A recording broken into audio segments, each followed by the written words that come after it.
இது மாண்புமிகு தமிழ்நாடு முதலமைச்சருக்கு வணக்கம். தருமபுரி மாவட்டம் அரூர் வட்டம் வீரப்பநாயக்கன்பட்டி பஞ்சாயத்து காட்பாடி கிராமத்திலேருந்து பேசுகிறோம். கடந்த ஒரு 30 ஆண்டாகவே எங்களுக்கு பஸ் வசதி கிடையாது, ரோடு வசதி கிடையாது. இன்னொன்று, பஸ் போய் எம்எல்ஏ கிட்ட பேசினாலும் பஸ்ஸு வந்து ஒரு 2 நாளைக்கு அனுப்புகிறாங்க, அதுவும் அன்டைமில் அனுப்புகிறாங்க. யாருக்கும் தேவையில்லாத டைமில் அனுப்பி அதுக்கப்புறம் யாரும் பஸ்ஸு ஏறுறதில்ல அப்படின்னு சொல்லி கணக்கு காமிச்சிட்டு பஸ்ஸு வரதில்லை. நேற்று போயிட்டு எம்எல்ஏக்கு பார்த்து பேசணும், நேற்று தேவையில்லாத டைமில் பஸ் வருது, இன்றைக்கி காலையில் பஸ் வராமல் நிற்கிது. இதே தான் தொடருது. தயவு செஞ்சு எங்கள் கோரிக்கை நிறைவேற்றும்படி முதலமைச்சர் அவர்களுக்கு கேட்குறேன். விஜய் அண்ணா வணக்கம். எங்களுக்கு வந்து பஸ் வசதி இல்லை, ரோடு வசதி இல்லை. நாங்கள் வந்து காட்டு வழியாக நடந்து வரோம். எதுனா நடந்துருமான்னு பயமாக இருக்குது. எங்களுக்கு பஸ் விடுங்க. 3 கிலோமீட்டர் நடந்து போகிறோம். தினமும் கால் வலிக்குது, அதனாலே லீவ் போட்டுக்கிறீங்க தினமும். அதனால எங்களுக்கு பஸ் வசதி விடுங்க, இல்லைனா நாங்கள் ஸ்கூலே போக மாட்டேங்க. விளையாட்டுத்துறை அமைச்சருக்கும் கல்வித்துறை அமைச்சருக்கும் இன்னொரு வேண்டுகோள். எங்கள் ஊரில் லைப்ரரி வசதி கிடையாது. இன்னொன்று, விளையாட்டு மைதானம் கிடையாது. யாருமே ஊரில் விளையாடுறது கிடையாது. எல்லோரும் சின்ன சின்ன பசங்களாம் போதைப் பொருளுக்கு அடிமையாக இருக்கிறாங்க. கொஞ்சம் ஸ்போர்ட்ஸும் இந்த லைப்ரரியும் இருந்தால் அந்த போதைப் பொருள் பழக்கம் கம்மியாகும். இன்னொன்று, போதைப் பொருள் விழிப்புணர்வு வந்து எங்கள் ஊருக்கு வந்து கொஞ்சம் சின்ன சின்ன பசங்களுக்கெல்லாம் பேசினா நல்லாயிருக்கும்னு சொல்லிட்டு முதலமைச்சருக்கும் கல்வித்துறை அமைச்சருக்கும் விளையாட்டுத்துறை அமைச்சருக்கும் என்னோட ஊர் மக்கள் சார்பாக நான் கேட்டுக்கிறேன். வணக்கம்.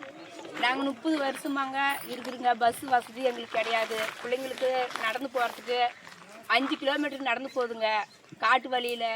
அது என்ன ஏதுன்னு எங்களுக்கு தெரியல. வந்தால் தான் பிள்ளைங்க வருதா இல்லையான்னு நாங்கள் பார்க்குறதுக்கு நாங்கள் பயந்துன்னு கிடக்குறோங்க. நீங்கள் எதையோ ஒன்று எங்களுக்கு பண்ணி விடுங்க. இல்லை, பெண் பிள்ளைங்க போகிறதுனால பயமாக இருக்குது. அதனால் எங்களுக்கு கூடி சீக்கிரம் பஸ் வசதி செஞ்சு தருமாறு கேட்டுக்கொள்கிறேன். முதலமைச்சருக்கு நாங்கள் தருமபுரி மாவட்டம் அரூர் தாலுக்கா வீரப்பநாயக்கன்பட்டி பஞ்சாயத்து காட்பாடி கிராமம். காட்பாடியிலேருந்து வேப்பம்பட்டி ஸ்கூலுக்கு 3 ஒரு 6 கிலோமீட்டர் தொலைவில் பிள்ளைகள் நடந்து போய் பைய எடுத்துன்னு தூக்கின்னு நடந்து வர்றது ரொம்ப கஷ்டப்படுதுங்க ஐயா. நாங்கள் இங்கே வந்து குடியிருந்து ஒரு 40-50 வருடம் காலமாக இங்கே குடியிருக்கிறோம். ரோடு வசதி இல்லாமல் காலத்தினால இவ்வளோ காலம் இருந்து இப்போ தான் ரோடுங்க கொஞ்சம் போட்டிருக்கிறாங்க. அந்த ரோடுகளும் இப்போ நிறைய பழுதாகி விட்டுருது. அந்த ரோடுகளும் சரி செய்ய வேண்டும். இந்த பிள்ளைங்களுக்கு சாயந்தரம் ஒரு 4-5 மணி அளவில் அந்த ஊருக்கு வர்றதுக்கு பஸ்ஸு நீங்கள் உதவி செஞ்சு அந்த ஸ்கூல் பிள்ளைங்களுக்கு விடணும். திருப்பி காலையில் ஸ்கூலுக்கு போகிற டைமுக்கு அந்த பிள்ளைங்களுக்கு போகிறதுக்கு உண்டான வழிமுறைகளை நீங்கள் அந்த டைமுகளுக்கு விடணும். இந்த பாதுகாப்பு நீங்கள் கொடுப்பீங்க என்று எல்லா மக்களும் உங்களை நம்புகிறாங்க. நீங்கள் எங்களுக்கு பேராதரவு கொடுத்து எங்களுக்கு பெருந்துணையாக இருந்து எங்களுக்கு இந்த பிள்ளைகள் எதிர்காலத்துங்களை நீங்கள் ஊக்குவித்து அதுங்களை நல்லபடியாக படிக்க உங்களுடைய பேராதரவுகளோடு எங்களோடு இருந்து நீங்கள் எங்களுக்கு நல்ல உதவி செய்வீங்கன்னு நாங்கள் நம்புகிறோம்.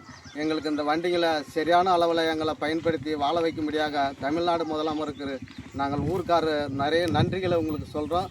இதை வலியுறுத்தி நாங்கள் கேட்குறோம். ஐயா, உதவி செய்யுங்க. முதலமைச்சருக்கு நாங்கள் நன்றி செலுத்துகிறோம். எவ்வளோ பின்னாடி பேசக்கூடாது.